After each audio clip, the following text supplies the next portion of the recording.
Assalamualaikum warahmatullahi wabarakatuh. Innal hamdalillah nahmaduhu wa nasta'inuhu wa nastaghfiruh wa na'udzu billahi min shururi anfusina wa sayyiati a'malina. May yahdihillahu fala mudilla lahu wa may yudlil fala hadiya lahu. Asyhadu an la ilaha illallah wahdahu la syarika lahu wa asyhadu anna Muhammadan 'abduhu wa rasuluh. Allahumma fassalli wa sallim wa barik ala hadzal nabiyil karim nabiyina Muhammadin sallallahu alaihi wasallam wa ala alihi wa sahbihi wa man tabi'ahu ila yaumiddin. Amma ba'du fa ibadallah ittaqullaha li anna Allah ta'ala yaqulu fi kitabihil aziz wa huwa asdaqul qailin ya ayyuhalladzina amanu taqullaha haqqa tuqatih wa la tamutunna illa wa antum muslimun. فإن أحسن الحديث كتاب الله وخير الهدي هدي محمد وشر الأمور محدثاتها وكل محدثات بدعة وكل بدعة ضلالة. Alhamdulillah, segala puji bagi Allah Subhanahu wa taala atas limpah nikmat yang diberikan kepada kita semua sehingga kita bisa kembali melaksanakan ibadah salat maghrib berjamaah disambung dengan halaqah sejenak dalam rangka membahas agamanya Allah Subhanahu wa taala. Salawat salam mudah-mudahan terus tercurah ke pangkuan Rasulullah Muhammad sallallahu alaihi wasallam beserta seluruh keluarga beliau, sahabat, kerabat dan pengikutnya serta kita semuanya umat beliau, umat dakwah ijabah yang senantiasa istiqamah konsisten dalam menjalankan dan mengerjakan sunnahnya hingga akhir masa nanti. Kita akan melanjutkan kajian kita kitab Taisirul Alam Sarah Umdatil Ahkam pada babun fit tahrimi tasakhuti bil fi'li wal qaul. Bab yang menjelaskan tentang keharaman tasakhut, itu murka, tidak ridho, marah, bil fi'li dengan perbuatan, wal qauli dan juga dengan perkataan ketika tertimpa musibah. Maksudnya ya, tasakhut yaitu marah, murka, tidak ridho pada saat tertimpa musibah. Al-hadisul hadi was sittuna ba'dal mi'ah, hadis yang nomor 161. An Abi Musa Abdillah bin Qais radhiyallahu taala anhu, dari Abu Musa Abdullah bin Qais, semoga Allah ridho kepada beliau, anna Rasulullah sallallahu alaihi wasallam, sesungguhnya Rasulullah sallallahu alaihi wasallam itu bari'a minas saliqati wal haliqati wasyaqati. Rawahul Bukhari. Sesungguhnya Rasulullah sallallahu alaihi wasallam bari'a, berlepas diri. Makanya ketika para ulama kemudian menafsirkan hadis ini, perbuatan yang disebut Nabi saliqah, haliqah dan syaqah ini adalah termasuk wilayah yang haram hukumnya. Kenapa? Karena Nabi disebutkan bari'a, berlepas diri, tidak mau tanggung jawab. Itu artinya Nabi Shallallahu Alaihi Wasallam tidak setuju, sangat marah. Ya, apabila ada orang yang as-saliqah, tafsirannya salihah di sini adalah allati tarfa'u sautaha indal musibati bin nauhi wal awil. Yang disebut saliqah itu adalah orang yang berteriak-teriak, perempuan yang berteriak-teriak, mengeraskan suaranya, menangis histeris. Ingdal musibati, pada saat tertimpa musibah, ya. Tangisannya tersebut itu merintih, meratap, histeris. Itu dibenci oleh Rasulullah sallallahu alaihi wasallam. Kenapa kok Rasul sampai mengatakan sampai Rasul dikatakan sebagai bari'a minas saliqah tadi, berlepas diri, nggak mau ngurusi, nggak bertanggung jawab terhadap perempuan yang ketika tertimpa musibah dia menangis histeris. Karena orang yang menangis histeris, meratap,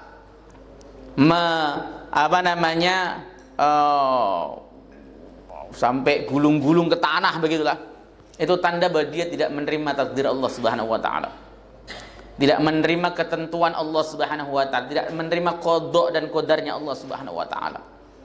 Padahal qada dan qadar itu merupakan salah satu bagian daripada ruknun min arkanil iman, an tu'mina bil qadri khairihi wa syarrihi min Allah taala. Yaitu kita harus beriman adanya takdir baik dan buruk itu datang dari Allah Subhanahu wa taala. Takdir baik dari Allah, takdir buruk dari Allah. Karena apa? Karena tidak ada satupun perbuatan manusia atau apa saja yang dialami manusia yang lepas dari qada qadarnya Allah Subhanahu wa taala. Itu kan prinsipnya Ahlussunnah wal Jamaah. Beda Syiah, Mu'tazilah, itu mereka tidak memasukkan qada dan qadar sebagai bagian daripada rukun Islam, rukun iman. Nah, Ahlussunnah meyakini bahwa qada qadar, ketentuan Allah Subhanahu wa taala yang baik ya dari Allah, yang buruk dari Allah. Kita mendapatkan rezeki itu ketentuan Allah, kita kehilangan rezeki juga ketentuan Allah.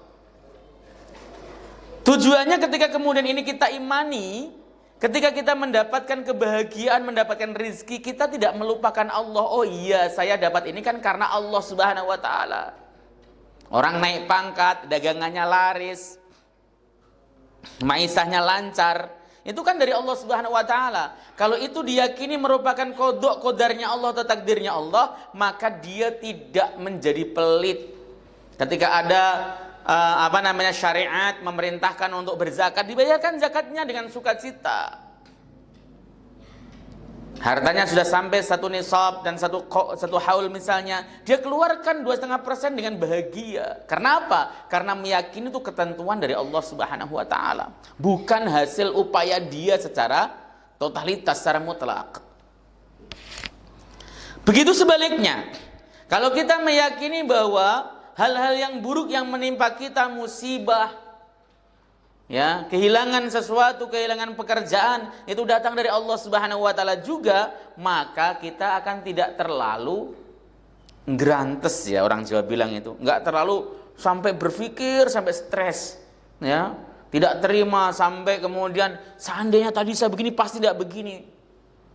Ya, tapi qadarullah, semua itu takdir Allah Subhanahu wa taala.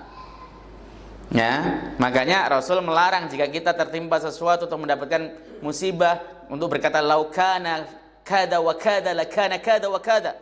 Jika seandainya tadi kondisinya begini-begini, pasti hasilnya akan begini-begini. Misalnya contoh, ada orang misalnya sakit, ya gara-gara telat, nah, dibawa ke rumah sakit, percaya sama omongan tetangga. Seandainya tadi saya nggak percaya sama tetangga, saya angkut keluarga saya ke rumah sakit buru-buru, ketolong itu. Misalnya begitu kan? Kan sering seperti orang-orang bicara begitu. Atau seandainya tadi, nah kayak kemarin nih saya lagi perjalanan ke rumah sakit UI, ya, untuk taklim, tiba-tiba mesin motor saya rontok di jalan. Rontoknya itu udah mau masuk kampus UI, rontok di situ, ya. Nah, kalau kemudian kita berpikir lah, tadi kan saya pas berhenti itu pas di bengkel, dan saya sudah sadar bahwa motor saya ini ada masalah, tapi karena saya memang buru-buru, alah ntar sajalah pulangnya gitu kan, rontok. Kalau kita kemudian digoda syaitan mengatakan gini nih, seandainya tadi begini pasti hasilnya begini-begini, tidak. Tapi katakan qadarullah, semua itu takdir Allah, ketentuan Allah. Apa yang terjadi pada diri kita Allah tetapkan, kita tidak bisa menghindar. Masya Allahu kan wa man lam yasha lam yakun. Apapun yang dikehendaki Allah pasti terjadi, yang tidak dikehendaki Allah nggak bisa terjadi, nggak mungkin terjadi. Itu faktual. Maka kalau kemudian kita bisa begitu, ya sudah, Allah mau mengambil apa saja yang ada pada diri kita, ya terserah Allah. Jangankan harta, nyawa kita aja milik Allah Subhanahu wa taala, diambil kapanpun Allah Subhanahu wa taala berhak. Keluarga kita diambil oleh Allah Subhanahu wa taala, sedih boleh, tetapi kita tidak boleh meratap.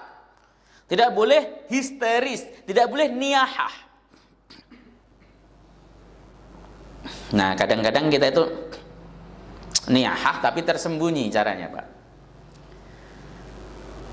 Yang sering dilakukan orang nih, kalau takziah, ya, lalu kemudian ngingat-ngingat kebaikan orang yang bersangkutan begitu, ya, kemudian nangis bersama-sama. Aduh, si fulan ini padahal baik banget sama saya kemarin, habis saja traktir saya. Aduh, udah sekarang udah, misalnya begitu. Itu namanya niyahah. Ya, padahal takziah itu kan artinya menghibur. A'adzamakallahu ajrak misalnya, semoga Allah memberikan pahala yang agung kepada Anda, itu kan hiburan. ya.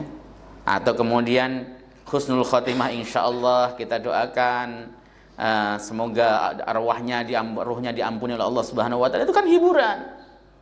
Syahid insyaallah, itu kan hiburan. Ya, karena apa? Shaliqah itu orang yang histeris, tanda bahwa dia tidak terima sama takdir, sama ketentuan Allah. Dia merasa kalau dia diambil bapaknya itu Allah sedang dalam tanda kutip kejam. Nah, kenapa sih saya lagi begini tiba-tiba diambil? Ya, saya masih belum puas misalnya. Kan saya walaupun bapak saya udah tua, saya masih pengen ngerawatnya. Dianggap takdir itu kejam. Ya, takdir buruk itu memang godaan atau ujian bagi orang-orang mukmin kok. Ketika kita diberikan oleh Allah Subhanahu wa taala takdir buruk, apakah kita mau menerimanya dengan baik sebagaimana kita menerima takdir baik atau tidak? Biasanya orang kalau diberikan oleh Allah takdir baik, dia bersuka cita. Tetapi ketika Allah Subhanahu wa taala memberikan takdir buruk, rata-rata tidak pada kuat. Padahal baik buruknya itu dari Allah Subhanahu wa taala. Dan Allah sebenarnya sudah memberikan dua keran solusinya. Ya. Yang pertama adalah syukur, yang kedua sabar. Makanya Rasul mengatakan asyukru nisful iman was-sabru nisful iman. Syukur itu separuh iman, sabar itu separuh iman. Syukur dan sabar itu seperti dua sisi mata uang. Ya. Sebelah, kalau nggak syukur hidup kita itu sabar, Pak. Kalau nggak sabar ya syukur. Sebenarnya kan begitu. Itu hidup kita itu kembali kepada dua perkara tersebut, sabar dan syukur. Nah, kalau sabar dan syukur ini bisa kita lakukan dengan baik, hati kita kalau dapat nikmat syukur, kalau dapat misalnya musibah sabar, maka akan muncul sifat namanya ridho. Ridho bil maqdur. Makanya sampai dalam hadis qudsi Allah Subhanahu wa taala mengatakan malam yashkur bin na'mai walam yasbir bil bala'i walam yardo an qada'i falyahrus tahtas samai falyattahid robban siwai. Siapapun orang yang tidak syukur dengan nikmat-nikmatku, tidak sabar terhadap balakku, dan tidak ridho terhadap keputusanku, maka silahkan keluar dari bawah langitku dan cari Tuhan selain aku. Itu saya marahnya. Terhadap orang yang tidak pintar bersyukur, terhadap orang yang tidak bisa bersabar, dan orang yang tidak ridho terhadap ketentuan Allah Subhanahu wa taala. Kita ngaji seperti ini bisa itu kan karena kodok-kodoknya Allah, ketentuan Allah. Kita pulang nanti misalnya di rumah mau makan, nggak ada makan, kodok-kodoknya Allah. Jangan ngamuk-ngamuk sama istrinya. Ya, gimana sih ini? Pulang dari ngaji bukan sejenis makan, malah nggak ada sama sekali, udah. Memang ketentuannya Allah mau begitu, ya kan? Jadi seperti itu. Ini dalam tata artinya apa namanya iman kepada qada dan qadar itu harus begitu caranya. Yang kedua yang dimurkai oleh Nabi sehingga Nabi bari'a, berlepas diri, itu adalah al-haliqah. Haliqah itu artinya allati tahluku sya'raha, perempuan yang mencukur rambutnya. Biasanya kalau kena musibah, suaminya mati atau siapapun mati, dicabut-cabut rambutnya itu, sampai kemudian digunting-gunting, dijambak-jambak dan sebagainya. Itu kan banyak. Ya karena enggak ridho terhadap ketentuan Allah. Makanya Allah mengatakan wabasyiris sabirin alladzina idza asabatuhum musibah qalu inna lillahi wa inna ilaihi raji'un. Berikan kabar gembira kepada orang-orang yang sabar, yaitu alladzina idza asabatuhum musibah, orang-orang yang apabila dia terkena musibah, qalu, tidak ada kata faqalu. Fa itu kalau di dalam ilmu nahwu memiliki faedah tartib ma'taqib, berarti ada jeda. Tapi di dalam ayat tersebut Allah langsung mengatakan qalu, tanpa ada huruf jawab apapun, menunjukkan bahwa orang yang sabar sejati itu ketika Allah memberikan musibah, spontan dia sadar inna lillahi wa inna ilaihi raji'un. Sesungguhnya aku itu milik Allah dan hanya kepada sesungguhnya kami pun akan kembali kepadanya. Dan harusnya begitu. Karena kalau kemudian antum kena musibah ngamuk-ngamuk, habis itu kemudian setelah itu 3 hari kemudian baru ya udahlah, ketentuan Allah. Itu bukan sabar itu namanya. Itu mah sudah putus asa aslinya. Motor hilang misalnya. Dia nangis kemudian sambil ngomel-ngomel, lapor ke sana, lapor ke sini. 3 hari nggak ketemu. Ya sudahlah, gimana lagi, bukan rezeki saya misalnya. Itu udah putus asa, bukan sabar. Sabar itu ketika kemudian dia terkena musibah, qalu inna lillahi wa inna ilaihi raji'un. Dia akan berucap ucapan ini karena apa? Karena hatinya dipenuhi iman. Aku itu milik Allah dan sesungguhnya aku akan kembali kepadanya. Pasti kok. Kita itu pasti kembali kepada Allah Subhanahu wa taala. Bisa jadi antum duluan atau saya belakangan. Ya. Tapi pasti kita kembali kepada Allah Subhanahu wa taala. Maka saya senang, saya tuh punya teman yang luar biasa. Dia ngomong sama saya, "Ustadz, bagi saya kerja itu adalah untuk menunggu waktu sholat saja. Saya kerja itu untuk menunggu waktu sholat. Berarti dia prioritas utama itu sholat. Habis subuh sampai habis zuhur kerjanya itu adalah untuk menunggu waktu sholat. Begitu waktu sholat datang, kerjaan saya tinggalkan karena saya kerja untuk menunggu waktu sholat. Begitu sudah selesai sholat, bekerja lagi, ya. Kemudian saya tunggu asar. Ketika asar datang, saya melaksanakan sholat. Karena apa? Kerjaan dia adalah untuk menunggu datangnya waktu sholat. Bukan dibalik. Bukan sholat itu selingan di antara kerja kita. Karena ini orientasi hidup loh. Karena orang menganggap bahwa tujuan utama kita hidup kan akhirat. Itu orang yang benar. Orang yang benar itu menjadikan akhirat sebagai tujuan hidup. Wabdaghi fima ataakallahu daral akhirah. Cari apa yang disiapkan oleh Allah Subhanahu wa taala ya kepada engkau dalam kehidupan akhirat. Darul akhirat itu namanya kehidupan akhirat atau kampung akhirat, surga. Cari. Dengan berbagai macam potensi yang Allah berikan kepada kita. Ya, tapi wala tansa nasibaka minad dunya, jangan lupakan bagianmu dalam kehidupan dunia. Artinya apa? Dunia itu sampingan daripada akhirat. Lah kita kan enggak saat ini. Akhirat itu dijadikan sampingan dari kehidupan dunia. Sholat ya kalau sempet, gitu kan. Ya seperti itu.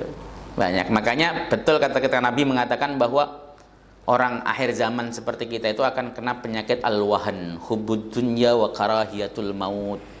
Cinta dunia dan takut mati. Kenapa takut mati? Ya karena cinta dunianya itu. Sampai ada yang tanya jamaah saya, "Ustadz, nanti di akhirat itu ada WhatsApp enggak?" Wah, sampai nanya sekononya. Ya. Bisa scroll TikTok enggak? Begitu sampai segini. Ya, jadi itu karena dia cinta dunianya. Harusnya tidak cinta dunia. Baik. Jadi ada orang yang modelnya ketika tertimpa musibah itu rambutnya dijambak-jambak, dicabut-cabut, dipotong-potong, ada. Yang orang yang demikian tidak termasuk bagian orang yang beriman sama takdir. Dia tidak terima sama takdir. Asyaqah. Yang disebut syaqah itu artinya sebentar ya. Disebut syaqah allati tasyukku. Ya, jaibaha aw saubaha. Ia merobek-robek bajunya. Dibor-bor saking marahnya, saking emosinya. Tapi orang yang Jakarta rata-rata jarang. Paling banter mukul pintu ya. Mukul pintu sama aja maksudnya. Itu termasuk bagian tidak terima sama takdir. Mukul pintu, nendang-nendang. Ya. Sambil, kenapa harus saya ya Allah? Kitanya begitu. Antum kan korban sinetron. Ya. Sinetron kan begitu.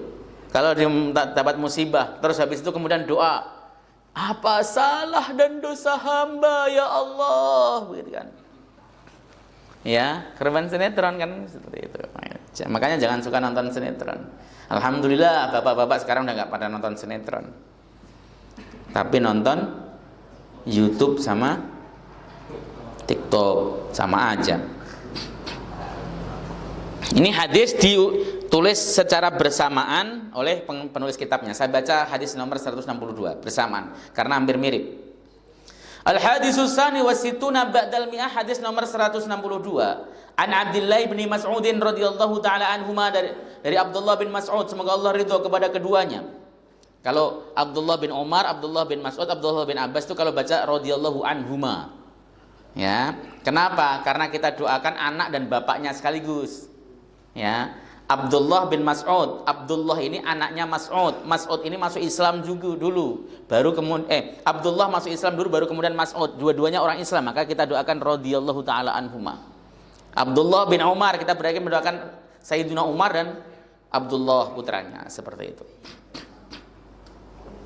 Tapi kalau Umar bin Khattab ya radhiyallahu taala anhu, enggak anhuma, karena Khattabnya mati dalam keadaan belum Islam, karena memang waktu itu Nabi belum bi'tsah.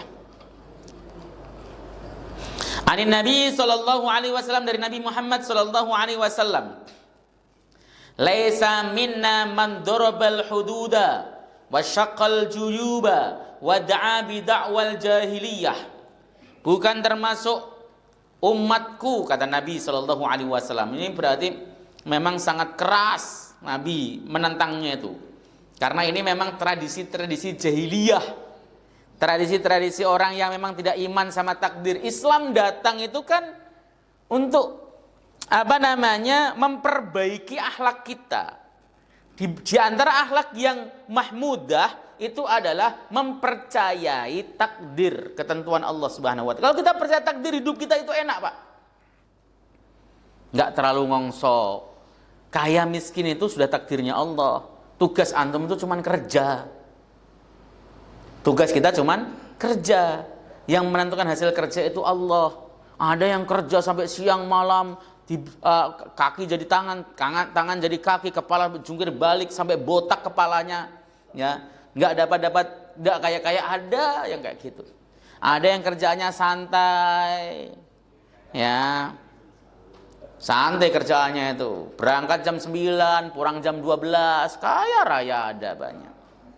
Itu serius, karena kita itu tugasnya kerja itu, Pak, meskipun nggak bawa hasil, antum dapat pahala. Mohon maaf, misalnya antum jadi tukang ojek online, muter seharian gak dapat tarikan, itu tetap dapat pahala dari Allah Subhanahu wa taala karena kerjanya, bukan dilihat hasilnya. Kalau kemudian kita beriman sama takdir, ya tetap alhamdulillah. Karena nikmat itu bukan hanya masalah fulus. Anda pulang dengan selamat, gak kenapa-napa, itu nikmat dari Allah Subhanahu wa taala. Pulang sampai rumah, ketemu sama istrinya, gimana Pak kerjanya? Alhamdulillah, Bapak pulang dengan selamat. Dapat duit enggak? Alhamdulillah enggak. Kira-kira istrinya nerima enggak? Kalau enggak nerima ya harus diajak ngaji istrinya itu. Karena nikmat itu bukan hanya sekedar uang. Selamat, kesehatan itu nikmat dari Allah Subhanahu wa taala. Kita tetap aja bersyukur. Nah, keliling-kelilingnya karena kita bekerja itu bagian daripada ibadah. Itu diingat-ingat. Makanya kaya dan miskin itu ketentuan Allah Subhanahu wa taala. Kalau ada orang ditakdirkan oleh Allah kaya, Allah itu akan permudah jalan menuju sana, Pak. Ya, saya lihat di teman-teman yang memang kaya, asalnya ya orang kampung bareng sama saya. Kalau dia memang ditakdirkan oleh Allah kaya, itu dari sekolahnya juga udah rajin, pinter, ya nggak pernah jajan, belajar mulu kerjaannya, mantengin buku mulu.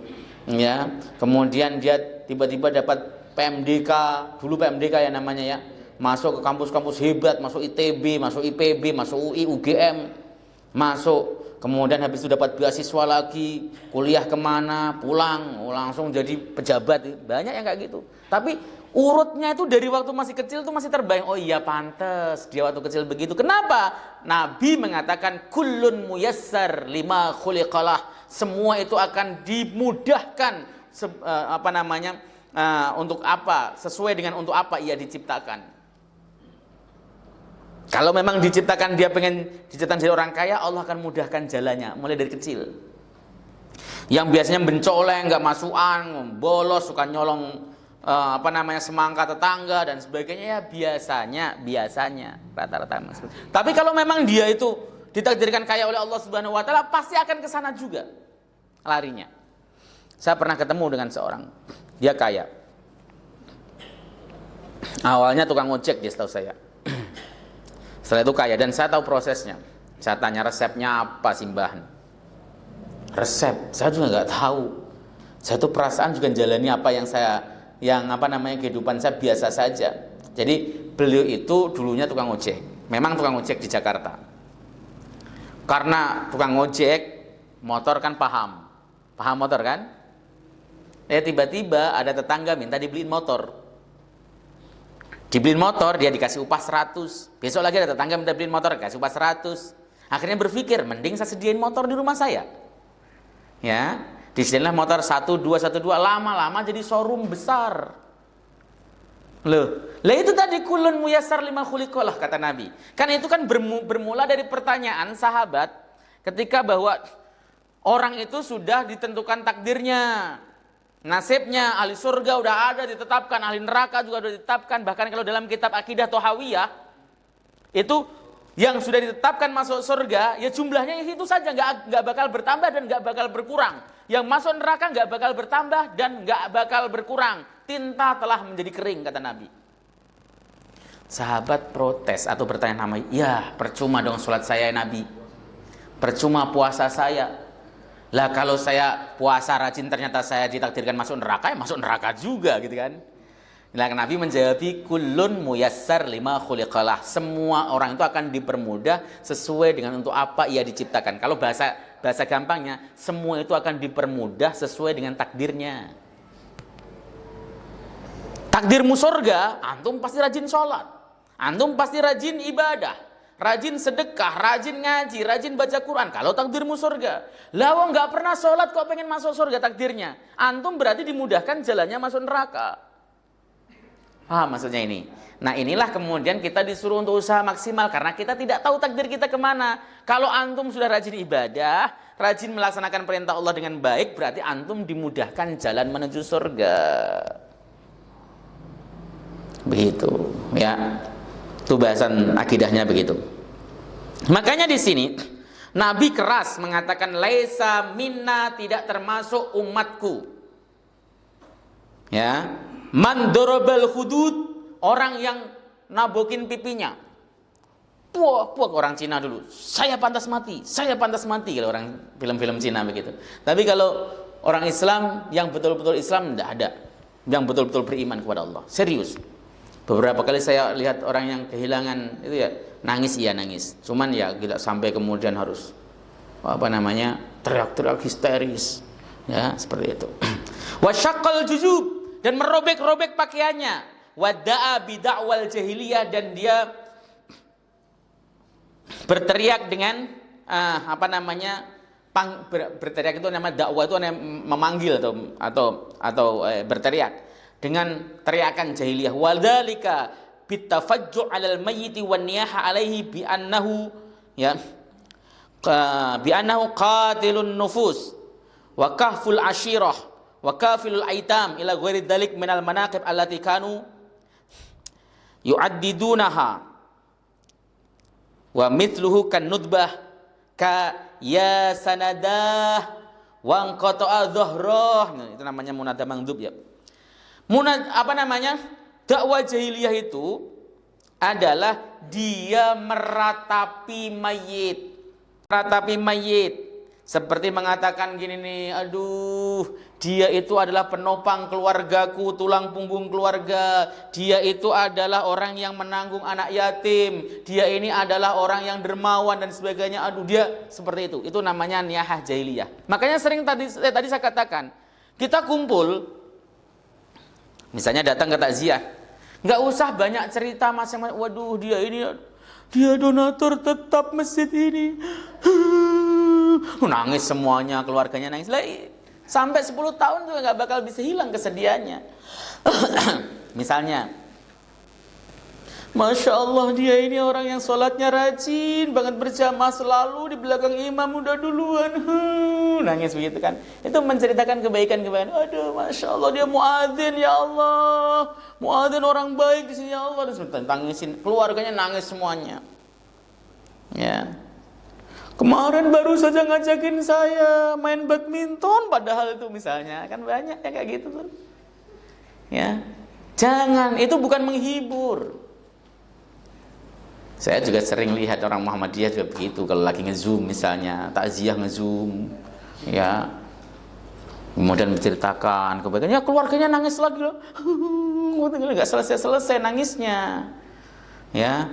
Takziah itu menghibur, dibilangin menghibur itu doakan yang baik-baik. Misalnya contoh yang bersangkutan mati karena penyakit liver, misalnya meninggal karena penyakit liver, ngomong.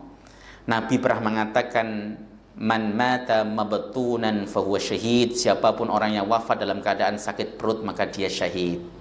Sakit perut itu macamnya banyak. Kata Ibnu Abbas, yang disebut sakit perut itu jauf, artinya sakit penyakit dalam. Bisa liver, bisa kanker usus, bisa melena, bisa lambung, bisa diare, jantung, paru-paru dan sebagainya, itu termasuk dalam kategori jauf. Dia syahid. Orang kalau syahid, maka dia akan mendapat keistimewaan dari Allah Subhanahu wa taala. Itu hiburan. Keluarganya merasa, iya meskipun bapak saya udah meninggal, tapi kan meninggalnya baik. Begitu kan? Itu namanya hiburan. Jangan kemudian cerita kebaikan-kebaikannya dia yang bersama dengan antum, lalu kemudian nangis bersama-sama lagi. Nangis. Itu yang disebut niyahah zaman Nabi. Kenapa di zaman Nabi itu tidak boleh ada kumpul-kumpul? Pak, mohon maaf, takziah dengan mengumpulkan keluarga untuk antum bicara sendiri itu memang bid'ah, Pak. Ya. Nih misalnya, mana keluar, kumpul keluarga, kumpul semuanya, anaknya semuanya. Kemudian kita ngomongin gitu kan. Enggak, takziah itu face to face ketemu aslinya. Ya, sabar ya Bu, insya Allah suami ibu husnul khotimah. Ya, insya Allah orang baik pahalanya surga, sabar ya. Itu jadi ujian ibu dan ibu akan diberikan pahala yang luar biasa kalau kemudian sabar. Ketemu anaknya sabarnya. Itu aslinya takziah itu begitu. Kalau antum kan enggak takziah bawa gorengan. Ya bawa gorengannya sih bagus. Makan bareng, dikumpulin, kemudian ya tadi sampai ada loh, saya pernah takziah ke rumah seseorang itu sampai diputerin film kehidupan dia, detik-detik meninggalnya, ya diterangkan. Itu karena membangkitkan kesedihan lagi, itu bukan takziah. Ya. Pergeseran ya, harus Atau orang mengatakan, ya sanadah, duhai sandaran hidupku telah wafat. Wangqata adhara, ya putuslah, patahlah tulang punggungku. Itu termasuk bagian daripada panggilan-panggilan jahiliyah dan hari ini masih ada. Ya.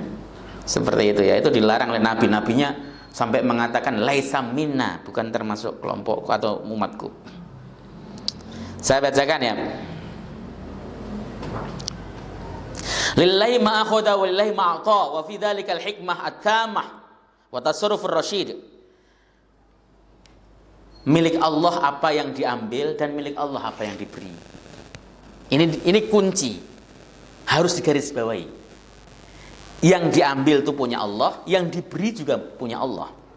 Kalau kita diberi, ya harus siap diambil. Antum diberi rezeki banyak misalnya, harus siap diambil. Antum diberi pekerjaan bagus, harus siap diambil. Antum diberi apa saja pokoknya harus siap diambil. Jangan sampai antum itu merasa kalau apa yang diberikan oleh Allah Subhanahu wa taala itu adalah hak milik abadi kita. Jangan. Saya sampai pernah mengatakan bahwa apa saja yang kita miliki itu cuman hak guna pakai. Pakailah sepuas Anda selagi hidup. Kalau Anda mati, maka itu bukan milik Anda lagi. Rumah yang Bapak bangun dengan darah, sampai tiap pagi sarapannya nasi uduk terus. Siang dikit bubur kacang hijau. Malam nasi goreng saking ngiritnya ya, itu bertahun-tahun. Supaya bisa bangun rumah. Dibangun rumah mewah bagus. Bapak mati, itu bukan milik Bapak udah. Milik ahli waris. Ya, milik ahli waris. Milik anak, milik istri, milik ahli waris semuanya. Ya, tidak boleh dibawa ke kuburan. Jam kesayangan misalnya, jamnya merek Seiko, yang harganya 10 juta kesayangannya. Ketika mati ditempelkan di mayat harus dibongkar. Tidak boleh kuburan ada harta, tidak boleh dibongkar. Bapak nih ikut masukin mayat ke kuburan, handphonenya jatuh. Wah iya. Saya tadi ingat jatuh di kuburan misalnya kan. Di dalam bongkar harus. Tidak boleh kemudian ada harta sama sekali. Bapak cuman boleh bawa kain kafan saja. Artinya apa? Yang diberikan Allah kepada kita itu adalah hak guna pakai. Pakai saat hidup. Mobil yang bagus yang milik Bapak pakai saat hidup. Motor yang keren milik Bapak pakai saat hidup. Begitu mati, itu harta warisan, bukan milik Bapak. Kalau kita memandang begitu itu santai loh hidup itu aslinya. Ya, santai, nggak kemudian harus ngoyo, harus gini, harus itu. Walillahi ma akhadha wa ma walillahi ma a'ta. Ya. Milik Allah apa yang diambil, milik Allah apa yang diberikan. Wa fi dzalikal hikmah at-tamah, di dalam hal itu ada hikmah yang sempurna.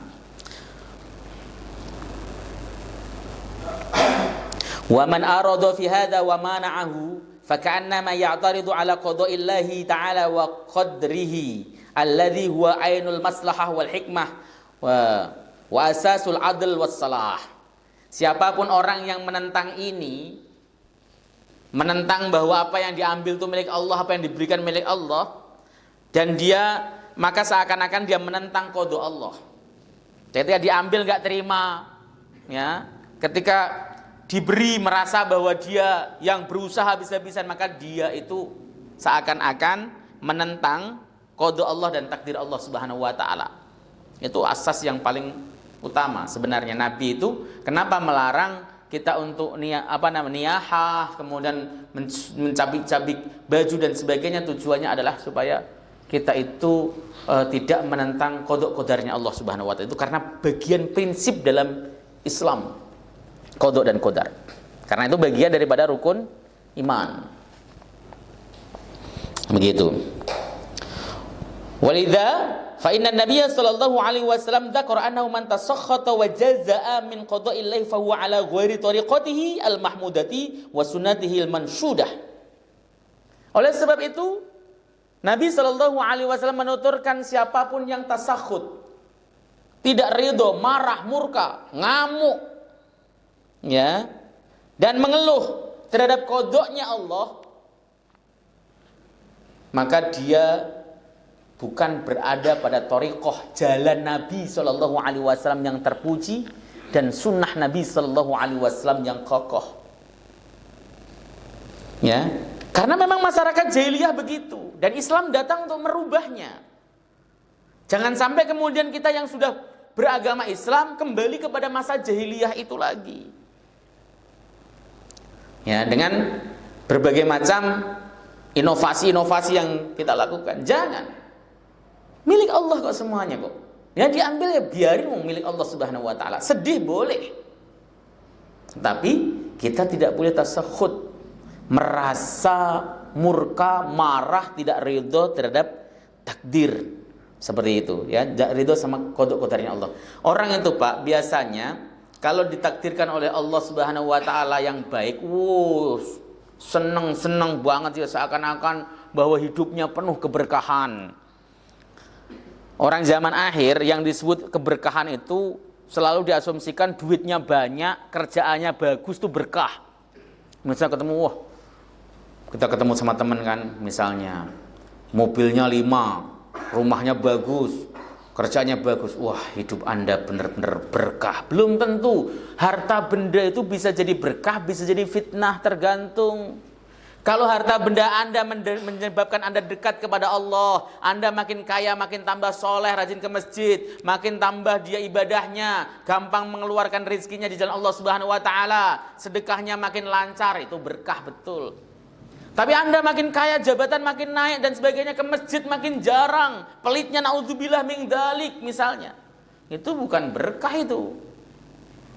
Jadi tidak boleh disimpulkan yang disebut berkah itu adalah uangnya banyak dan sebagainya. Berkah itu bagaimana Anda istiqomah dalam ibadah. Rezeki Anda berkah ya, alhamdulillah. Saya bisa lebih tenang ibadah, lebih gampang ibadah dan sebagainya. Karena harta itu merupakan wasilah untuk ibadah kepada Allah Subhanahu wa taala.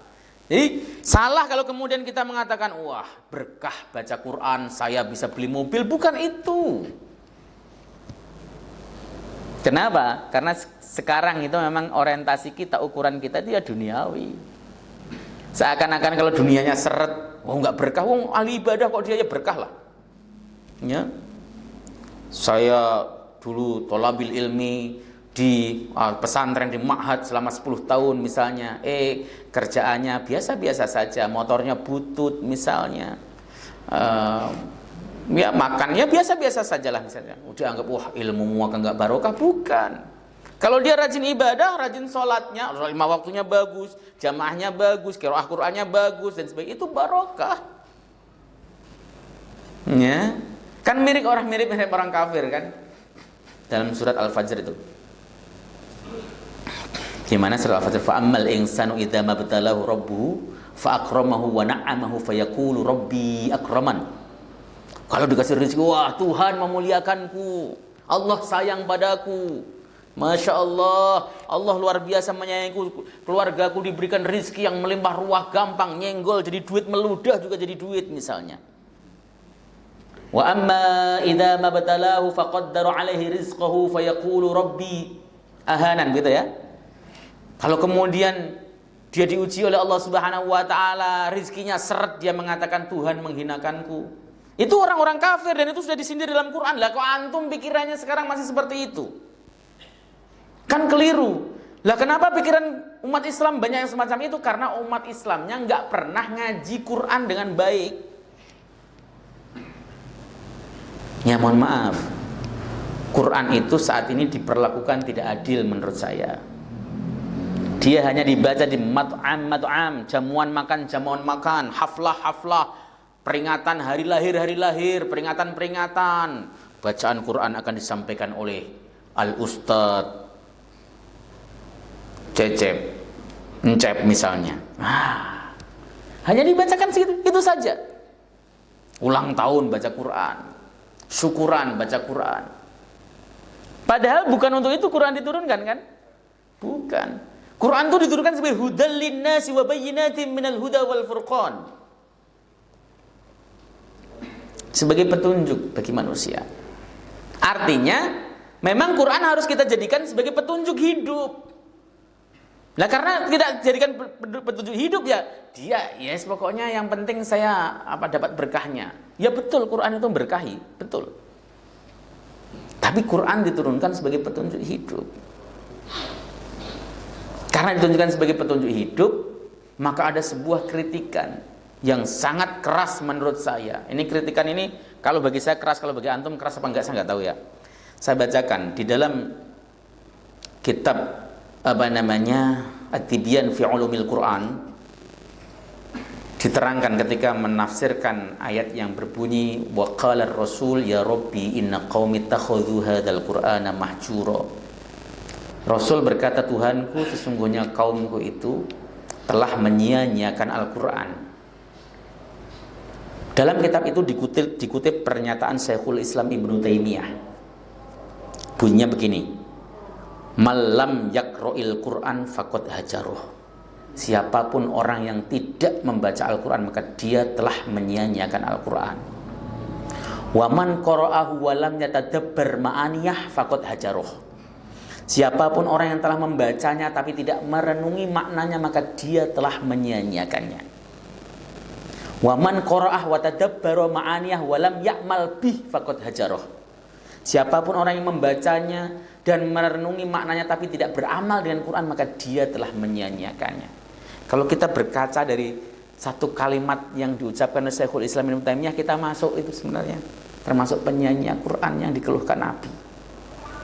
Ya itu tadi, kenapa kok kemudian kita banyak yang nggak ngerti ya bahwa hal tersebut sudah diserukan oleh Allah Subhanahu wa taala dalam Quran supaya orang Islam jangan seperti itu. Kenapa orang Islam zaman sekarang malah pada memiliki pemikiran semacam orang jahiliyah itu? Ya karena kita tidak pernah memahami Quran dengan baik.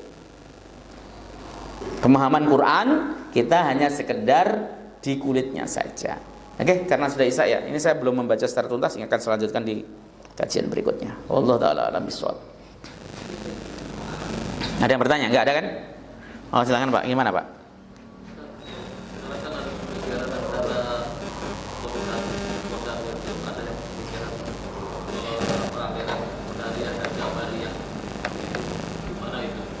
Iya, Qadariyah dan Jabariyah. Qadariyah itu dia berpikir bahwa Allah menciptakan alam raya itu, kita menciptakan manusia dengan potensinya, selesai putus. Setelah itu nggak ada hubungannya lagi dengan Allah. Anda mau sukses mau gagal, ya Anda sendiri nggak ada hubungannya dengan Allah. Makanya kalau sukses ya karena aku, bukan karena Allah. Begitu. Jabariyah itu lawan dari Qadariyah, fatalistik. Apa-apa Allah. Ya kalau Allah menghendaki saya kaya ya kaya, sudah wirid aja di masjid misalnya seperti itu. Itu Jabariyah. Kalau Allah menghendaki saya masuk surga, masuk surga. Itu Jabariyah. Dua-duanya ini disebutkan oleh Nabi sebagai Yahudiyu ummati, Yahudinya umatku. Itu Jabariyah dan Qadariyah. Termasuk firqatun dhallah, firqah yang sesat. Ya, uniknya saat ini juga banyak yang mempromosikan begitu. Sering saya mendengarkan beberapa orang yang ngobrol begitu, ya. Ya, kalau Allah sudah berkehendak, ya sebenarnya sih kelihatannya bagus. Qadariyah dengan Ahlussunnah itu, Jabariyah dengan Ahlussunnah itu bedanya adalah kalau Ahlussunnah betul mengimani takdir qadar-qadarnya Allah, tapi dia tetap usaha, ikhtiar itu tetap dilakukan. Ya kalau saya, takdir Allah masalah saya masuk surga dan tidak, saya tidak tahu. Yang penting saya akan beribadah dengan sebaik-baiknya. Itu Ahlussunnah. Iman betul bahwa semuanya sudah ditetapkan oleh Allah di Lauh Al-Mahfudz. Siapa saja yang ditentukan masuk surga sudah diimani dengan baik, tapi dia tetap berusaha untuk beramal soleh. Itu Ahlussunnah. Kalau Qadariyah, Jabariyah enggak. Ya, saya seperti apapun kalau masuk surga, ya masuk surga begitu. Ya, itu aliran sesat. Ya, Pak ya. Jangan diikuti. Baik. Ada lagi? Silakan. Gimana, Pak? Pemahaman qada dan qadar. Kalau diyakini dan diterima oleh Islam. Sedangkan dunia barat tidak mengenal itu. Mereka terus mengembangkan salah satu mendapat dunia medis. Mereka cukup banget kayak ilmu medis, ya kan? Cukup ginjal, macam-macam proses untuk operasi plastik. Nah, sudahnya tuh dipakai oleh orang Islam. Yang mereka pasrah dengan qadar-qadar. Bagaimana hukumnya kita menggunakan teknologi yang digunakan oleh dunia barat yang tidak mengenal qadar dan qadar? Apakah kita berdosa karena kita tidak menerima konsep qadar dan qadar itu? Sudah, Pak. Baik. Quran mengatakan huwallazi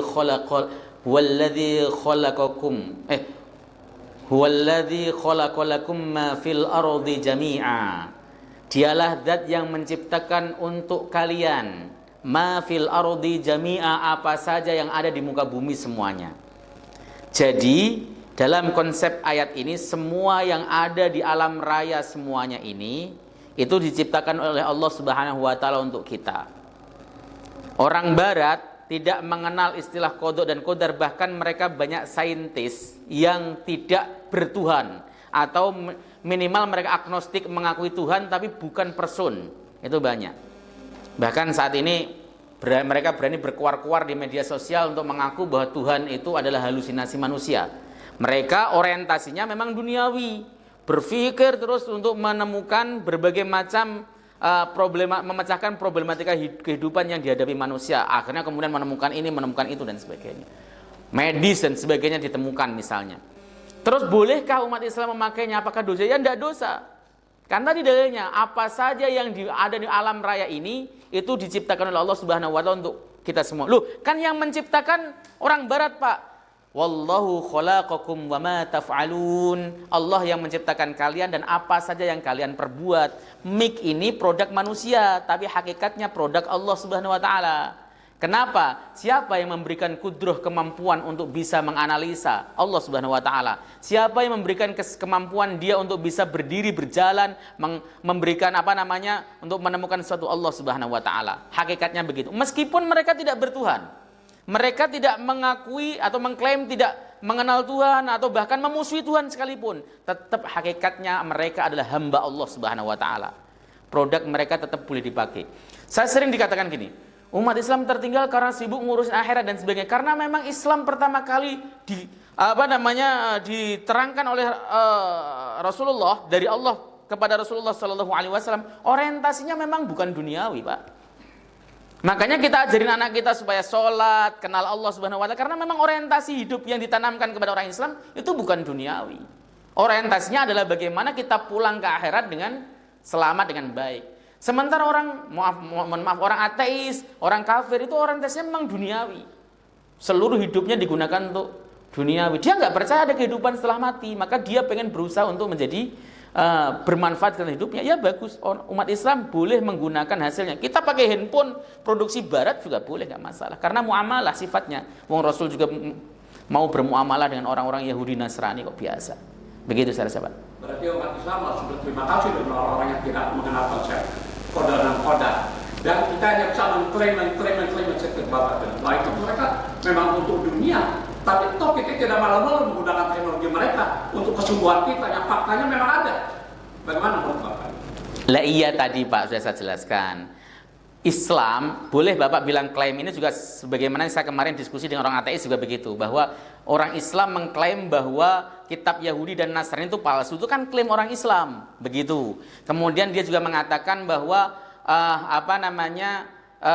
apabila ada orang non muslim tidak baca syahadat dia akan masuk neraka dan tidak masuk surga. Yang masuk surga orang Islam itu kan klaim saja. Baik, saya terima ucapan itu. Tapi persoalannya yang mengeluarkan klaim itu adalah zat yang maha hidup, zat yang menciptakan kita.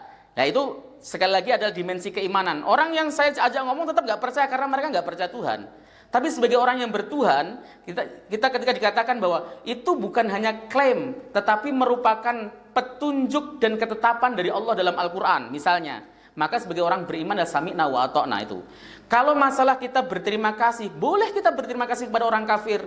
Orang kafir misalnya orang non-muslim misalnya nganterin sesuatu kepada kita, nolong kita, boleh nggak berterima kasih? Boleh, dianjurkan.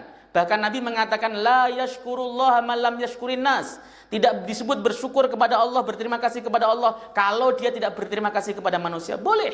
Yang tidak boleh dengan mereka itu adalah tunduk sama akidahnya. Gara-gara kemudian mereka bisa menciptakan ini itu dan kemudian dia mengatakan bahwa oh berarti orang yang tidak percaya sama Tuhan ternyata lebih baik. Oh ternyata orang kafir lebih baik. Itu yang tidak boleh. Dalam urusan muamalah duniawi silahkan kita berterima kasih harus. Ada orang misalnya contoh kita nggak punya duit, ketemu dengan orang kafir yang nggak percaya sama Tuhan, ngasih kita duit.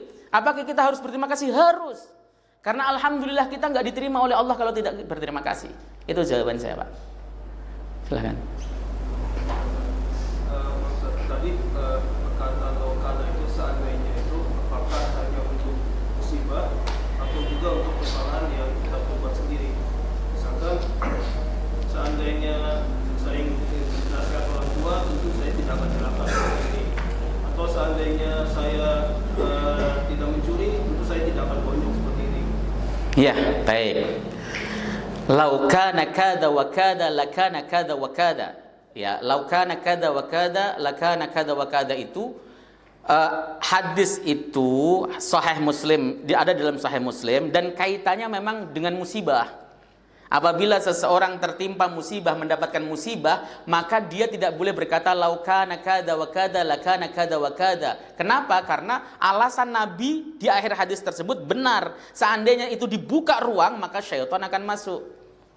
Nah, pertanyaannya kemudian, seandainya saya ini asalnya orang yang dulu misalnya, wah seandainya saya dulu sekolahnya bener, ya pastilah saya akan menjadi gini-gini misalnya. Dulu kalau waktu kecil saya nurutin orang tua mau ngaji di masjid, pastilah saya sudah bisa baca Quran. Itu bukan termasuk yang dikhitobi Nabi dalam hadis tersebut. Kenapa? Karena penyesalan yang semacam ini sifatnya baik, dia nyesal. Sifatnya baik, ada dampak kebaikan di sana. Beda dengan penyesalan yang berkaitan dengan musibah. Kalau syaitan masuk, dia akan mengutuk takdir jadinya. Ya, kena musibah nih, adiknya